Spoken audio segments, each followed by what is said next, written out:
Good evening. It is the 21st day of July 2025, and welcome back to the people that tune in every now and then to listen to what I have to say. I have a little bit of social commentary today.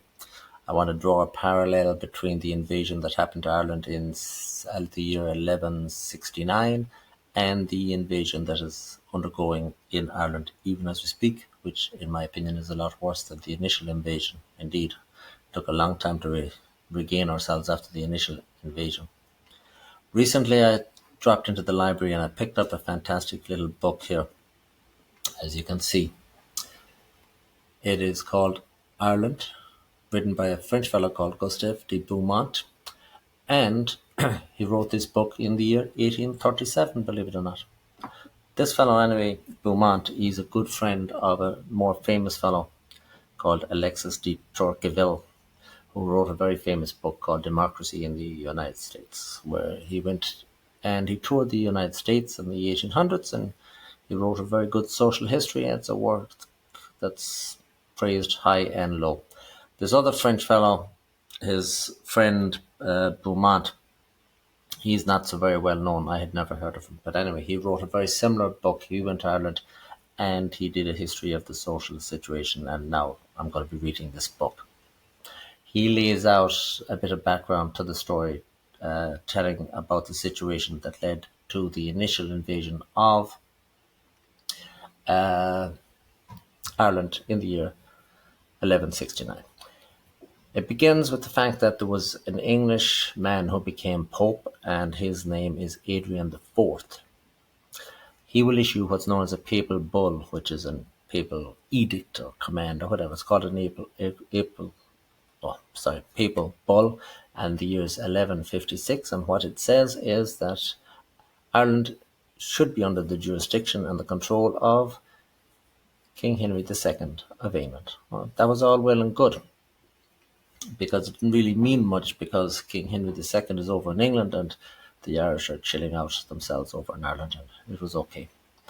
But needless to say, things changed a bit.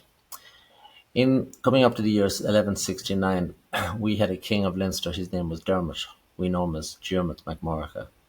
Anyway, or MacMurrough, depending on which pronunciation you use. This fellow, Dermot or Dermot, he actually took the wife of the king of Meath. That fellow's name is O'Rourke. Okay? Needless to say, O'Rourke, instead of being happy, whatever, he got very upset with the situation. That's not to be made of joke of course, but these things happened in Ireland back in the good old days. Now he is unhappy, so he will go to the High King. His name is Okconor, with his grievance. Now it just so happened that the Dermot fellow supported the O'Neills, so Okconor, of course, sees a method of giving this Dermot fellow a good slap, which he does, and he sort of chases him out of the kingdom, and that's well and good as well. But he does not take this defeat lying down. He goes over to England and he pleads for support, and needless to say, King Henry II, well, he now sees an opportunity to make use of this papal bull and have it to his advantage. So he allowed a Norman knight by the name of Fitzwilliam, we call it that guy Strongbo, to come back to Ireland with Dermot MacMurrough and invade Ireland, etc. Dermot wanted to get his kingdom back. It's as simple as that. Now, when it became apparent to Dermot that he ain't going to get no kingdom back because there's new guys in town, he's unhappy and he realizes he made a little bit of a mistake. So he will ask these Normans to return home. Well, they're not going anyplace because they have actually burned their boats that brought them over. So the possibility of them returning was slim and none. Just like our present day people that are coming into Ireland, the probability of those guys returning is slim or none as well. And I'm betting heavily on the none at the moment. So when he asked them to go home, Fitzwilliam, that is Strongbo, he said these famous words: "We have imperiled our lives in fight, and come what may, we are destined to live and die with you." Which means to say, you're in it to win it. And that was that. Now, the Irish put up a good struggle back and forth. and they weren't finally defeated, as we know, till 1603 at the Battle of Kinsale, and after that, the conquest, you could say, was basically complete. Now, this fellow, Gustav de Beaumont, he will set out the parameters which made it somewhat easier than it might have appeared for the invaders to succeed. And the problem the Irish had is exactly the same as we have today, because it's always the same problem. First problem they had was they were seriously fractured. There was no real high king as such. There was five provinces, each with their own king. And one of those five would be chosen to be the Ordinary or the High King, but he didn't have too much power. They were all more or less equal, so it was more or less nominal. Even the kings of the provinces, they had sub-kings under them, and they weren't more or less too much powerful over them either. Those sub-kings did exactly what they wanted to do when it suited them, and they'd have their own squabbles. Now, each of these little sub-kings, like the O'Kellys of Emonia or the O'Briens or the whoever, they all will be consisting of clans and families who may or may not be too amenable to do what their lord tells them as well. So the bottom line is the Irish were exceedingly weak. They were really a paper tiger. At some stage of this game, they were so weak that the King of the Isle of Man was contemplating invading Ireland to conquer the whole kit, kat, and caboodle. But that didn't happen anyway. But it almost did. That was their first problem, and that is exactly, of course, the problem we are seeing today. Nobody can get along. Everybody wants to be a little king, becoming a big king, and becoming the orderly, and becoming king of the hill.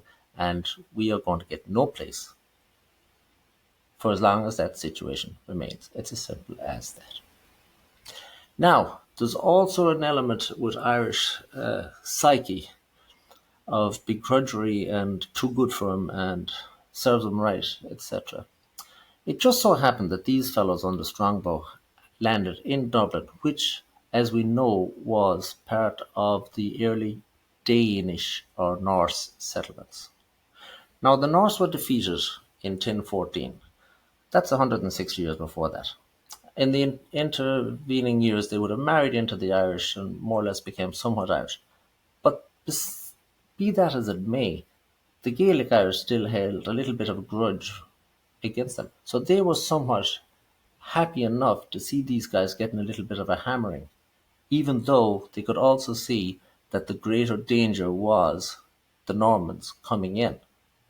And sure enough, we're seeing the exact same thing today, with the fact that there's loyalists up in Northern Ireland and there's nationalists down in the south, and both sides wouldn't care too much if the other side got a good hammering because they don't like them. Even though they can see the much greater danger, it still is part of their psyche just to let them be taken care of. Now, the bigger thing that led to the domination and the advantage of these Normans coming in was this papal bull. The church at that time was very, very powerful, and they decided who was kings and who was princes and who was going to be not. Their word was law, it was divine guidance, and everybody did what the church, priests, etc., would tell them to do. It's as simple as that. So, you ask yourself, is there an outside influence in Ireland today which dominates and domineers as well this sort of public perception of reality? And sure enough, there is. It's called the EU. It is taken for granted by a great many of Irish people that what they say is absolute gospel. No different whatsoever than what the Catholic Roman Church was telling those Irish at that time. And they believed it. For example, they will say, oh my goodness, we have to take these migrants in because under the EU directive and under the UN directive and under this, that, and the other, it's under anything at all but their own directive, and that is that. Likewise, with the payment of them, well, we are obliged to pay them under this, that, and the other.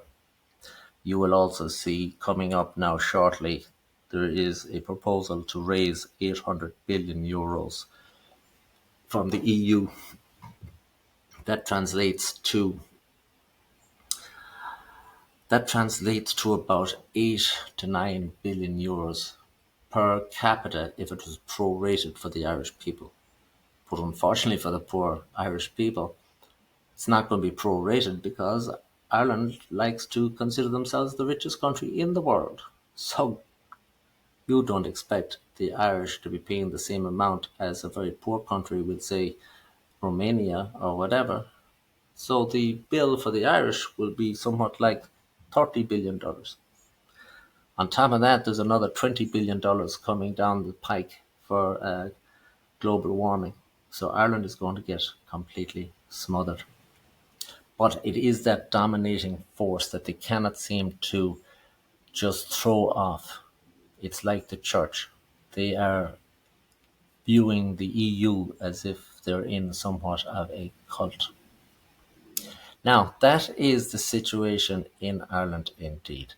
And it'll give an excuse back in 1169 that Henry is going to come over here. All he wanted was to be proclaimed the lordship and to attain the lordship of Ireland. He was going to leave the people in their lands, their properties, their laws, their customs, their this, that, and the other. The only thing that he was concerned about was the moral good and the promotion of the true Christian faith at the time. That is what's known as just getting your nose in under the tent. Needless to say, started off small and it ended up being a complete disaster. Now, could one not say to themselves that as regards immigration into Ireland, that it indeed started off small and it was proclaimed to be of the best intentions? It was Polish people coming in or wherever from Eastern Europe. These people are really economically disadvantaged. Is it not our duty to help them out? And they were accepted and they were okay. But the, as I said, the tent has been lifted up, and that quickly led to other people coming in. And now, of course, we have the result that everybody and their grandmother is coming in. And this situation in Ireland is getting worse by the day.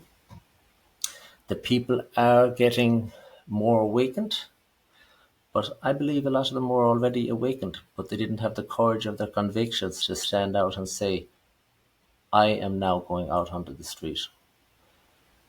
We'll say there was a march down there in Sligo there this past weekend, supposedly 500 people. It turned out all local people, which I believe all marches should be local, and that's a talk for another day. But it did show that people now are losing their fear of being cancelled, name called, or ridiculed, and that is a very happy development indeed. But on reading this book, and I'm only after beginning it now, and I'm greatly looking forward to reading the rest of it, I was absolutely amazed at the parallels between 1169 and the beginning of the 21st century. All right, thank you for watching. That's just a little bit of commentary and a little bit of history rolled into one.